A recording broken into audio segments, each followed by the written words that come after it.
What's good, ladies and gentlemen? How are we all doing? Today is the 24th of September and today's very special. Today is my 25th birthday. A quarter of a century, man. It's quite a hefty age, quite a depressing age as well, because you're kind of thinking at this age I should have everything all lined up and perfectly in place.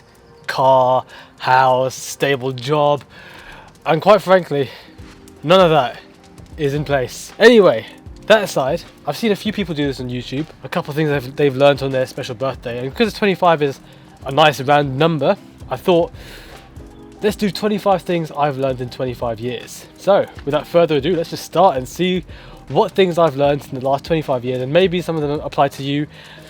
It could be a little bit depressing, a little bit motivational, a little bit, I don't know, cheesy, cringy, but let's see how it goes. Don't drive without car insurance. It doesn't work.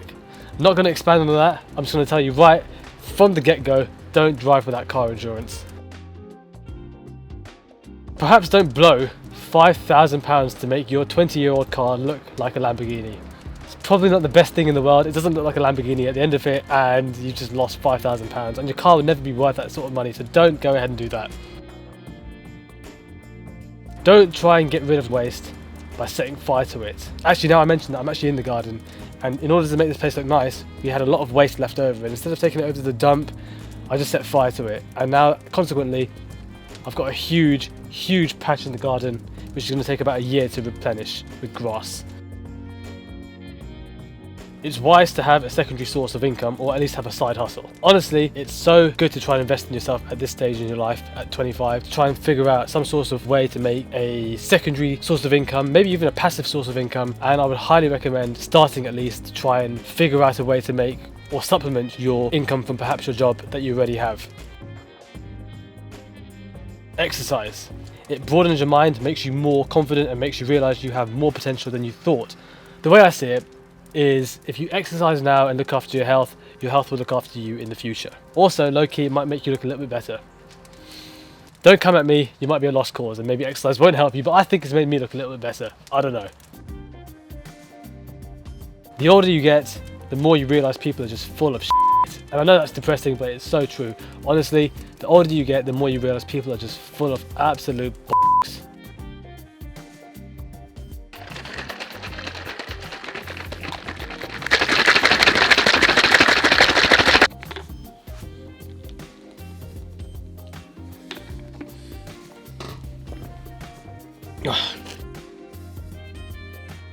Don't take your mum's car, think you're sick, drive on the road, one hand, yeah, look at me, windows down, arm out, tunes blasting, think you're sick with zero driving experience, panic, try to do a 3-point turn, reverse into a tree, put a massive hole in the car, and then try and weasel your way out of it. That hole is still there, and I was 16 at the time, and now I'm 25, 9 years later. Bloody hell, terrible. My mum watches these videos, by the way, so I do apologise. Oh Jesus, I've written this down, this is horrible. But it's, unfortunately, I know too well of this experience. I'm tempted to skip this one because I'm guilty of this not once but a good number of times. If you leave tea or coffee long enough in your room, it starts to look like a mini rainforest. Highly not recommended. I'm quite embarrassed about that. But surely we've all done that once or twice at least.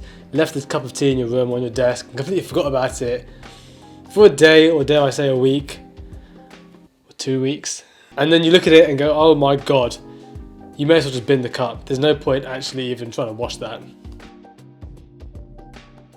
Money doesn't buy you happiness, but it gives you the freedom to go and find happiness. That's my philosophy anyway. I don't believe money can truly buy all the happiness in the world, but let's just be real for a second. Money kind of can buy happiness to a certain extent, or it gives you that freedom and flexibility to go and find it at the very least. Never too old to start something new.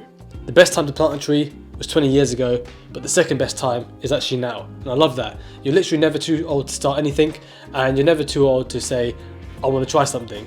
Just give it a shot. The worst that could happen is that you're going to be in the same position that you are currently. Every successful person tried at least one more time.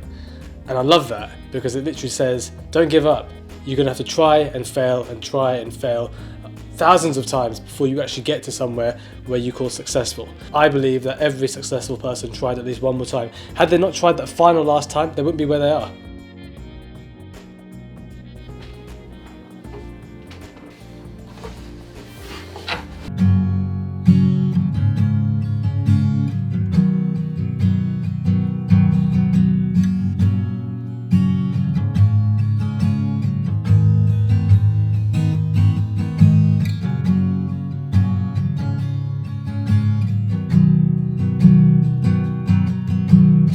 Guns N' Roses knocking on heaven's door.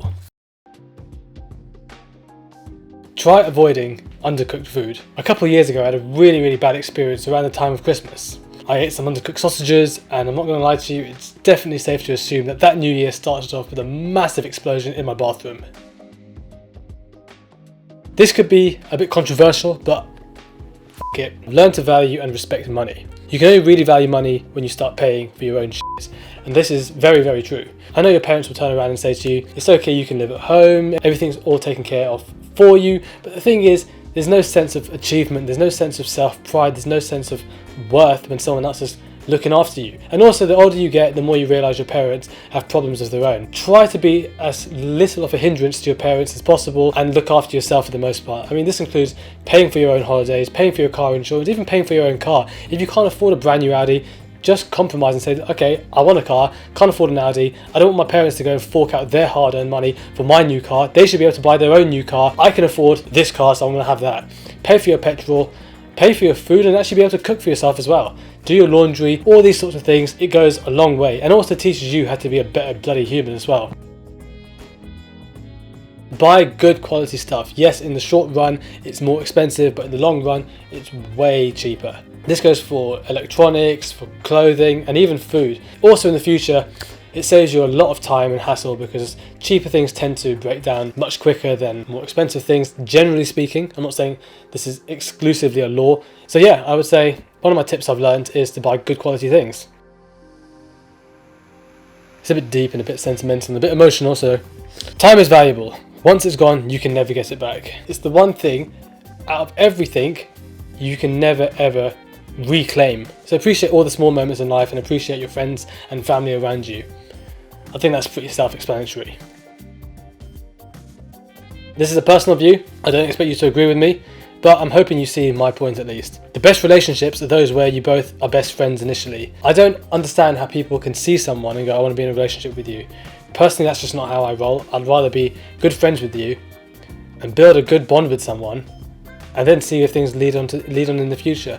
It's not going to work every single time, I'm not going to lie to you, but for the most part I do think being best friends and then entering into a relationship is far better than just looking at someone and going, I want to be in a relationship with you. I don't feel those relationships work, and I don't feel they last. If you can't have banter with each other, if you can't rip the shit out of each other, what's the point? Don't talk about what you're doing to anyone. When people ask, they aren't really asking because they care, they're asking to see how they compare against you. Simply respond by saying, I'm just doing my thing and we'll see what happens. That's the best answer. Learn DIY skills. Do you know how much it costs to actually fit a door, or to do some plumbing, or to do some painting? It's ridiculously expensive. So do yourself a massive favour, go on YouTube, read some articles and learn how to do stuff yourself. Okay, this one's a little bit deep. Just sit tight, get ready. It's okay to admit you have mental health problems, and it's certainly okay to admit you need help.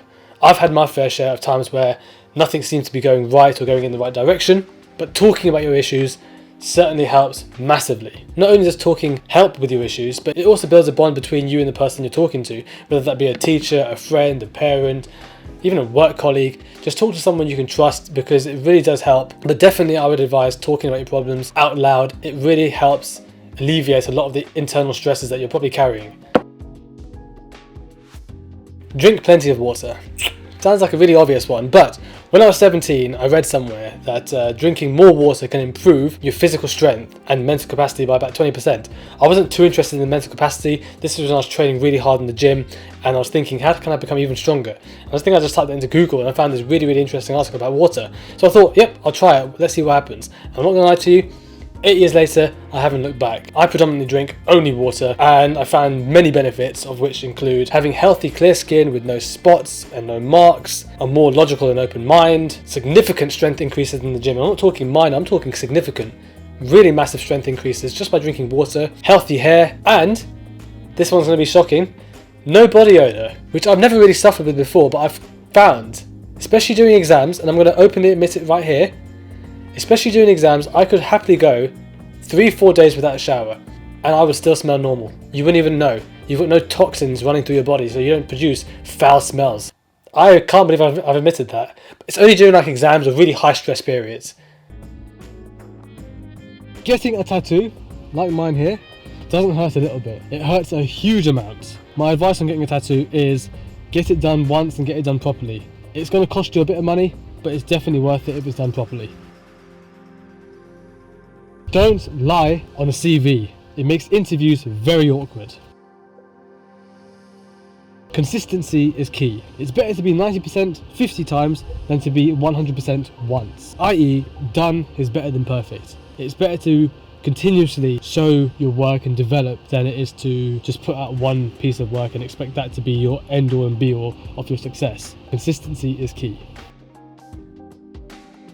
If you need something done, just do it yourself. It's not worth the hassle of the inevitable letdown. That's just my take though. Very few people I know I have that I could actually ask and get something done on time and actually right. Travel as much as you can. This doesn't mean having to take expensive flights abroad. I'm talking like literally going out to see different places, even eating out in new places. Travel, experience new things, learn new things. It makes you realise that there's more to life than just study, get a job, marry and die. I know that's quite a depressing note to end on, but I don't think it's actually that depressing. It's about expanding your mind and being more broad and just becoming a better rounded person. Anyway guys, those are my 25 things I've learned in 25 years. Of course, it's not limited to just these 25 things. I've learned many more things in 25 years. It's just that I thought I'd highlight these points. If you found this video entertaining or informative, or you just genuinely liked it, leave it a little like, leave it a little comment, share your thoughts. And if you're feeling it, just hit the subscribe button as well. That'd be massively appreciated. That's it from me guys. Thank you so much for watching, and I will see you in my next video.